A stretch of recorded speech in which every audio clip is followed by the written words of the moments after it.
Rav Daniel, and welcome to the Emunah Project. We here at the Emunah Project are continuing in our series of videos with respect to education, information, inspiration, guidance, advice.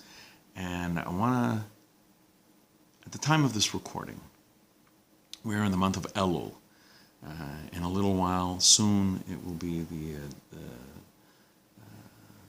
the holy days, Rosh Hashanah, Yom Kippur, Sukkot.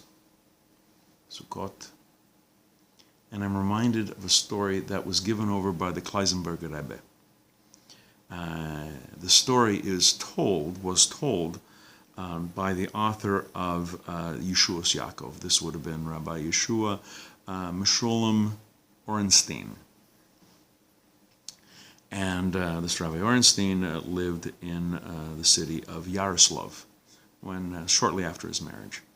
And he told the story of one Erev Yom Kippur. He davened Rabbi Orenstein would daven in the main synagogue of Yaroslav. And he witnessed this story. One year on Erev Yom Kippur, on the evening of Yom Kippur, everyone was gathering in the synagogue, ready for the Kol Nidra service, and a man enters the shul, total stranger, walks up to the Amud, to the prayer stand where the leader stands, and he just walks up to lead the service. Now, something about this person's appearance, his awe-inspiring demeanor, his look, his presence gave the impression of utmost piety. And when he began davening Kol Nidra, the Kol Nidra service, the kavana, the intent, became quite apparent. And it prevented anyone from stopping him and taking over, even though there were already regular chazanim, the people who were going to leave the various parts of the service in the evening and also the next day, and everything was all lined up. But this stranger walks in, boom, Kol Nidre. As soon as the stranger, the visitor, completed Kol Nidre service in the evening, he stayed in shul, he stayed in the synagogue, and went on to lead Marav, the evening services. After Marav was completed, when everyone left to go home, he stayed in the shul to recite Tehillim, Psalms, recited Psalms all night long, all through the night. His physical stamina was superhuman. In fact, people started to suspect that this guy was a little more than just a guy. Maybe he was an angel, maybe he was a malach from heaven. Morning came. The visitor, the stranger, was at the podium, all ready to go. Leads morning services, leads Shachris, Torah reading, he leads Kriyas HaTorah. Then after that, goes right through Musaf, the service after the Torah reading, and stays and he does Mincha, the afternoon services. As they prepare for the highlight of the day, the Nila services at the end of Yom Kippur, everyone was sure at this point that this guy was probably not human. Yeah, this was some visitation of some sort.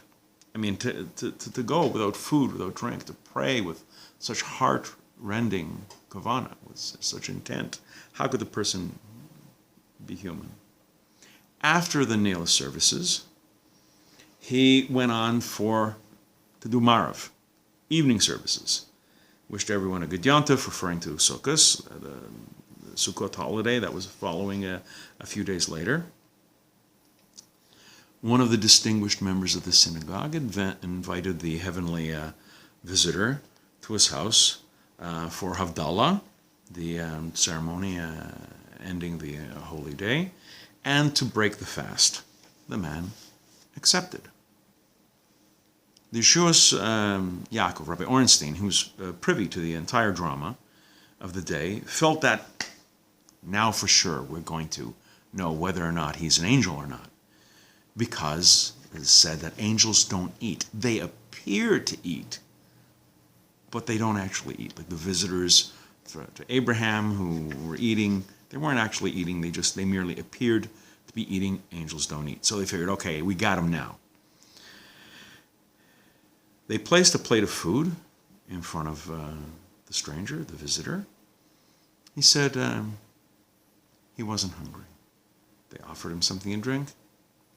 He wasn't thirsty, but could they please bring him over a tractate of the Talmud, the one dealing with Sukkah, the Sukkahs, which they did. And all night, didn't eat, didn't drink, all night until the following morning, he read the entire Masech, the entire tractate of Sukkah. And he said he needed it because he felt weak.